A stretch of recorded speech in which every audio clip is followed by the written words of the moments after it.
So welcome back, friends. Today is Sawmill Saturday and I got a late start today. It's already 4 o'clock and I need to get some stuff done down here before it gets dark on us. Let me show you what's going on today. Been doing some maintenance on the 70. Got the Milwaukee grease gun down here, putting some grease on all the zerts. I'm getting ready to put some ATF fluid on the rail. And guys, if you have a band sawmill or any kind of sawmill that requires ATF fluid on the rail, get yourself one of these oilers right here and thank me later. I got this one on Amazon. There's a link down below. I've had it for a long time. It works really good and it will save you the hassle of trying to brush that stuff on. This is good to have around the mill. Once again, there's a link down below, not sponsored, but it works really good. And for those of you that don't know about this, the ATF fluid, which is automatic transmission fluid, goes on this rail right here. That's very important on these sawmills. You also put it on the chain as well. You can put this stuff on and just pour it on there and you kind of make a mess. This little oiler right here puts just enough on there, in my opinion. It keeps it right there on the rail. You're not overspraying a lot, which means you're not wasting a bunch of it. I will also put some on this rail right here that the clamp rides on. That helps that out. And over here on the tower, I like to call it, you can see that beam right there, or the mast going straight up in the air. You need to keep that lubricated as well.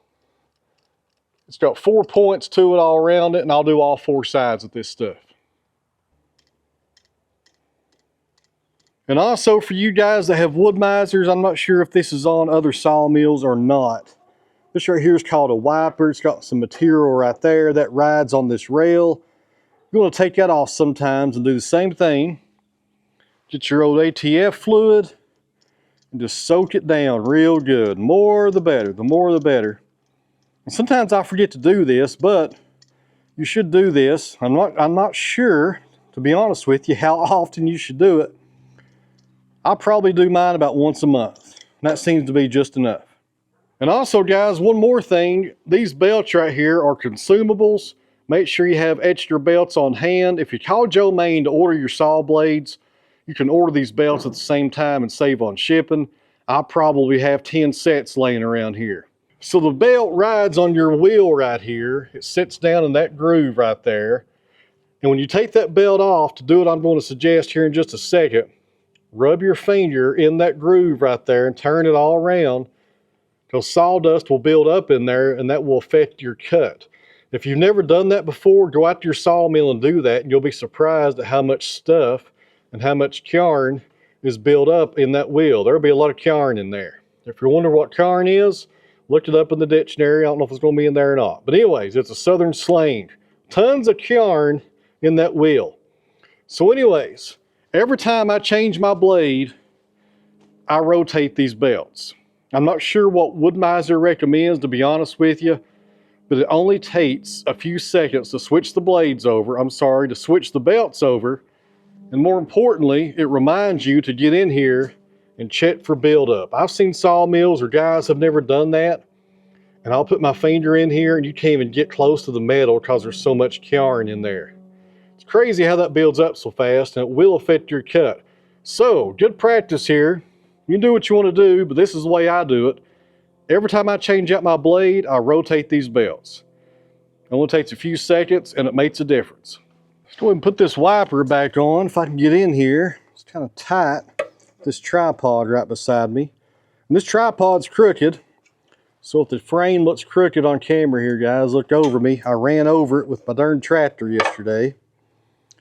I go through tripods all the time. There's kind of an echo right here as I talk around this little housing right here for the blade. So look over the echo as well. Doing the best I can. And I dropped a washer. My goodness, where'd that go? I will never find that washer. It fell in that pile of sawdust right there. My goodness. Here's something else that might be helpful for you guys. Let's say you're sawing sassafras, 10-foot logs, and you get an 8-footer, but you still want to stack it with the rest of the stuff to keep the species the same. You can still do that, but you have to stagger it in there and get a little creative with it. So right now, I got 2 10-footers on the side, and I put my 8-footers in the middle. As you can see how I stagger them, that way you still have even weight distribution all through the stack. You still have the same species, and you don't have to start another stack of 8-footers because you just had one 8-foot log. It took me years to come up with something like this. I used to get stuff like this. I wasn't sure what to do with it.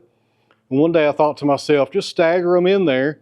It's worked good ever since. Just make sure, especially on the ends, these stickers have downward pressure, because the next pallet that goes on top of this will need somewhere solid to sit on top of.